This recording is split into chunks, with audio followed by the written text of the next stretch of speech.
Conducting risk assessment at sea is crucial for maintaining maritime safety standards. It involves recognizing potential hazards, evaluating their associated risk, and implementing strategies to mitigate or control these risks effectively. This explanation delves into the process of risk assessment aboard ship, emphasizing hazards identification and the use of risk matrix for discussions making.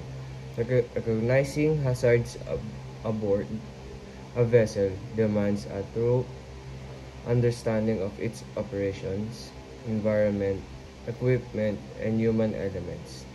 Hazards can span various categories, including physical, chemical, biological, and environmental, and operational factors. Common hazards encountered at sea encompasses of environmental risks, adverse weather conditions, rough seas, strong currents, icebergs, or other environmental variables pose significant threats to maritime activities. Operational hazards. These encompass risks associated with navigation, maneuvering, cargo handling, mooring, firefighting, machinery operation, and maintaining tasks. Human error, fatigue, stress, inadequate training, and communication lapses could contribute to accident and incidents aboard ship. Chemical and biological hazard, exposure to harmful chemicals, gases, and biological agents can jeopardize the health and safety of crew members and passengers. Concerns related to structural integrity, corrosion, stability, and equipment malfunction must be addressed to ensure safety.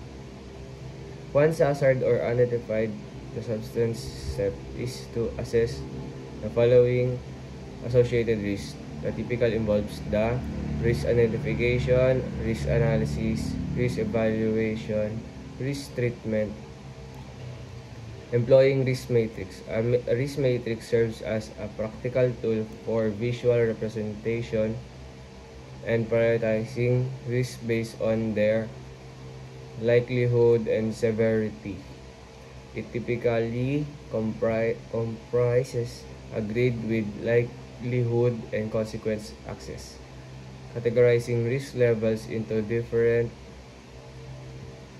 zones such as low, medium, and high.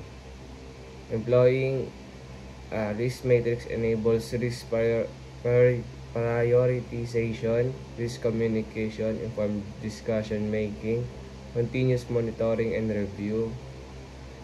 In summary, conducting risk assessment at sea is vital for safeguarding maritime operation and preventing accident and mishaps. Through systematic hazards identification, risk evaluation, and the application of tools like risk matrix, ship operation can effectively manage the risk and enhance safety standard at sea.